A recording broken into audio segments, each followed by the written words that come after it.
Welcome to the Louie File. Today I want to talk to you about reconciliation. You know, in 2 Corinthians chapter 5, the Bible tells us that if any man is in Christ, he is a new creature, and the old things have passed away and all things have become new, right? And then it goes on to say that God himself was in Christ reconciling the world to himself, and that he has given us the ministry of reconciliation. It says that he was reconciling the world to himself, not holding the trespasses against them. Man, that's awesome.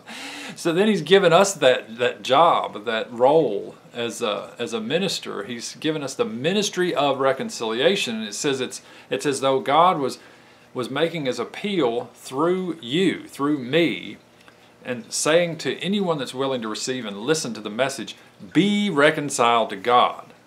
I mean, that he has done everything that is required and that is needed. He's prepared everything for us just to come home.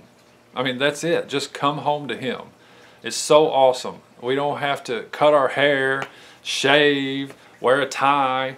We don't have to stop listening to that kind of music or start listening to that kind of music. We don't have to quit watching this or start watching that. He's just telling us to go out and tell the world, be reconciled to God, that the work has been done. Everything that is required from God's side of this equation has been acquired or required and fulfilled in Jesus Christ, in his death, burial, and resurrection. So he says we're like ambassadors. I like that. So we have this role to play in this world as representatives of another place. You know, in Philippians, Paul tells us that we are strangers, we're pilgrims, aliens.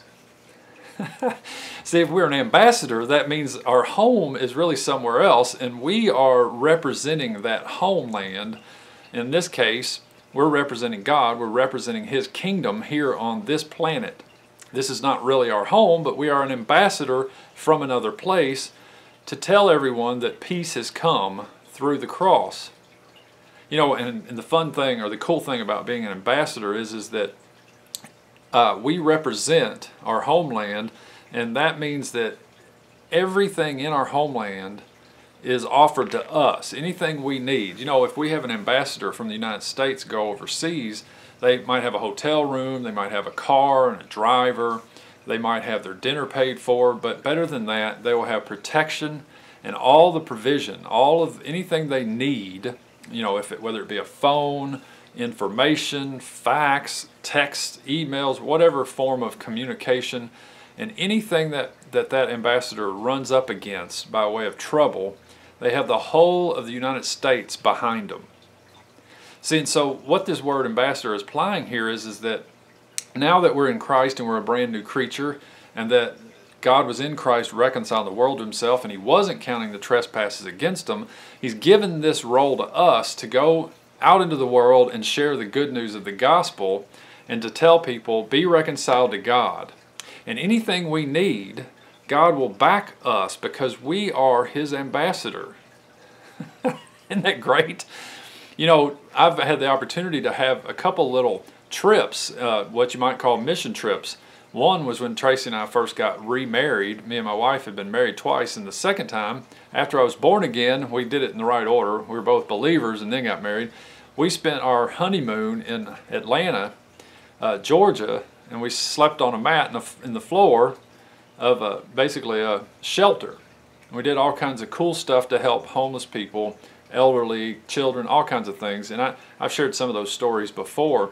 But we've also had a few other little trips that we've made, and it seems like as soon as you reach out and you start to move towards something that God is longing for and wanting, helping other people, primarily orphans and widows, as the Bible puts it. In other words, people that can't help themselves, people that are in dire straits, people that are in need of something they can't provide for themselves. When you start moving toward that, you start feeding hungry people, clothing naked people, visiting people in prison and in the hospital. When you start doing those things, God, at least my experience has been, always shows up. He always provides the gas money, or he always provides the hotel room, or he always provides the clothing. I mean, whatever it is, that is required in your mission at the time God shows up. So I would encourage you to trust in that word, reconciliation, that God has been reconciled to man, but now we need to reconcile to Him.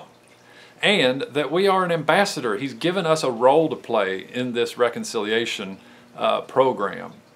It's an exciting thing. So go out and tell somebody today, be reconciled to God. All right, I'll talk to you next time. Have a good day.